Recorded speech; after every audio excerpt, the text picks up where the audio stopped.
গরমের দিনে কারণ এরকম আম মাখা খেতে ভালো লাগে। তো কিভাবে এই আম মাখাটা বানাইলাম, তো চলেন এই ভিডিওটা আপনাদেরকে আর কি শেয়ার করি। তো প্রথমেই হচ্ছে আমি এখানে কিছু আম আর কি নিয়ে নিয়েছি।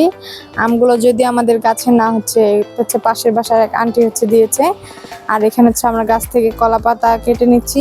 এই কলা পাতার মধ্যে আর কি মানে ছিলে ভালো করে আর কি চাইছিলাম কলা পাতার মধ্যে হচ্ছে ভর্তাটা বানাবো, কিন্তু কলা পাতার মধ্যে তো আর ভর্তা বানানো যায় না। তো এখানে দেখেন আমি আমগুলো হচ্ছে এক একে সবগুলো ভালো করে ছুলে নেব। আর যেহেতু চলতে চলতে ভিডিওটা অনেকটাই লং হয়ে যাবে, এর জন্য হচ্ছে আমি অফ ক্যামেরায় আমগুলো ভালো করে ছুলে নিয়েছি। আর এখানে হচ্ছে আমি পানির মধ্যে আগেই হচ্ছে লবণ দিয়ে রেখেছি, যেহেতু এটা হচ্ছে মানে এখনো ভালো করে মানে বড় হয়নি, বাড়তে হয়নি, এর জন্য আমি হচ্ছে ভালো করে লবণ পানি দিয়ে কচলা ধুয়ে নিতেছি আর কি।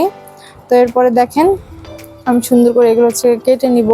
তো কেটে নেওয়ার মাঝখানে সবাইকে বলতেছি যে সবাই দয়া করে আমার চ্যানেলটা সাবস্ক্রাইব করবেন, ফলো দিবেন, লাইক করবেন, শেয়ার করবেন, কমেন্ট করবেন। এরপরে যদি মানে আরও কোনো কিছু ভর্তা বা আরও কোনো কিছু দেখতে চান তাহলে অবশ্যই কমেন্ট করে বলবেন।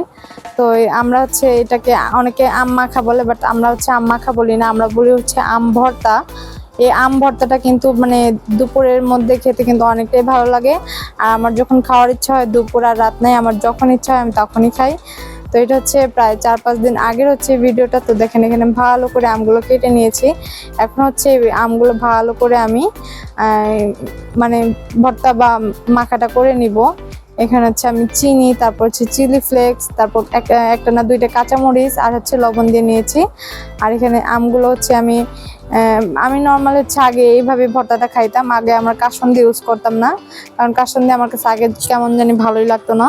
তো এখন হচ্ছে ভালোই লাগে, কাসুন্দি ছাড়া আম ভর্তা ভালো লাগে না, এর জন্য হচ্ছে আমি অল্প একটু কাসুন্দি দিয়ে দিলাম। আর কাসুন্দির কালারটা এত সুন্দর লাগতেছিল। তো দেখেন আমি ভালো করে কাসুন্দিগুলোকে হচ্ছে মিক্স করে নিচ্ছি আমের মধ্যে, যে যেন ভালো করে লবণ, তারপরে হচ্ছে কাঁচা মরিচের ফ্লেভার, শুকনো মরিচের ফ্লেভার, চিনি যাতে ভালো করে যায়, জন্য ভালো করে কষলে নিচ্ছি, মানে মাখায় নিচ্ছি আর কি।